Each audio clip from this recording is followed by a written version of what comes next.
Okay, here's our video today. Mysterious dark oxygen. So, if we go to the bottom of the ocean, some 12,000 to 14,000 feet down, 3 miles down, is a world of complete darkness. So, this picture, obviously, you can see the sunlight coming through. So, this is not the bottom of the ocean. So, there will be no mysterious dark oxygen here. But as you go down, as you go 3 miles down, you're talking about oxygen levels that are very low. So if you think about the 21% we have on the surface, 21% oxygen levels, in the bottom of the ocean, deep down, where it's complete darkness, and the strangest creatures, by the way, we're looking at 4% oxygen, and we cannot survive in 4% oxygen. Not many animals can survive. Well, some have adapted, right? There's like catfish and goldfish and crabs have adapted. However, the enormous pressure on the bottom of the ocean will just crush them, crush us. Let's get our pen going over here. We're looking at the bottom of the ocean. When we look at it in bars, right? So on the surface is 1 bar. Well, we can handle 1 bar.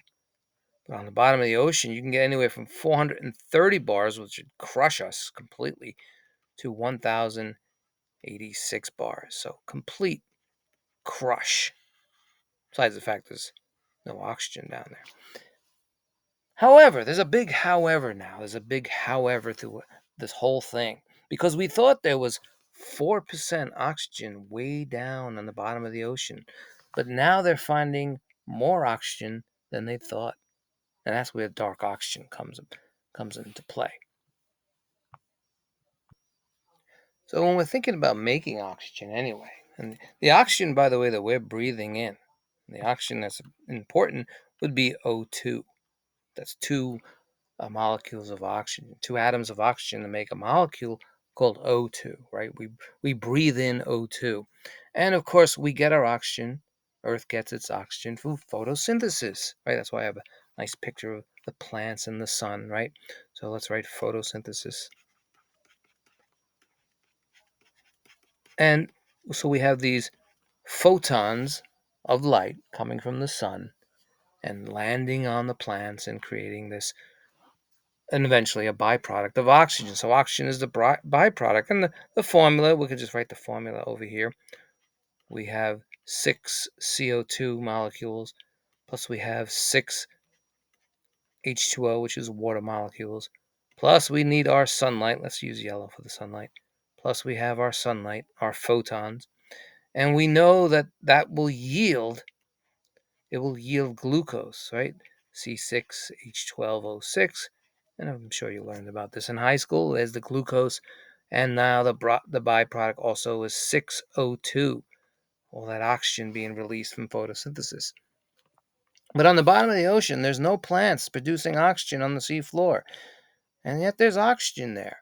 And like I said before, we thought there was around 4% oxygen, probably because of the currents and pushing the oxygen all over the place. But now scientists think there's more than 4%. In fact, they think it's abundant and they didn't know why. And that's where this dark oxygen comes from. And so what they discovered, and let's get a clean page here. Let's leave our world of sunlight. Now we're in the dark depths of the ocean. And so what they discovered is that the oxygen being produced there, and there's oxygen being produced there, is through electrolysis. It's electrochemical. It's like something we can do with a battery. And so what they have these mineral deposits on the bottom of the ocean, these mineral deposits. And they're like these little lumps. And they call these mineral deposits nodals, right? Whatever fancy name they want to use. Basically, these mineral deposits, which are metals, and they have manganese, and they have cobalt. There's iron down there and so forth, and nickel. So these are the metals, these are these mineral deposits. And when they react with the seawater, they create this electrochemical reaction. So let's make it clearer. Let's clear that out. So we'll use yellow. So again, we have this electrochemical reaction happening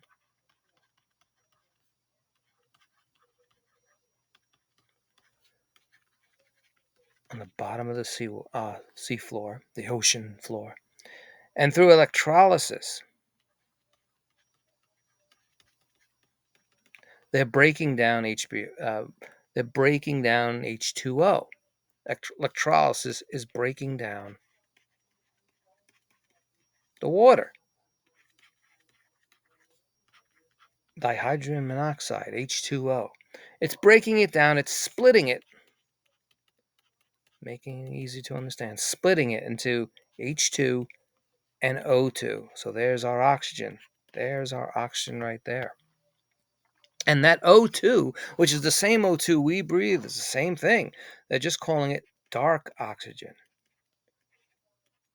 It's actually the same thing. The only reason they're calling it dark oxygen is it's made without photosynthesis. It's made through electrochemical reactions. That's what dark oxygen is. So if you remember how batteries work, right? So we have the positive end, right, the cathode, and the negative end. Let's just use red for that, right, the anode. So the anode in this case is probably going to be iron or nickel. And that anode will lose electrons. So it will lose electrons.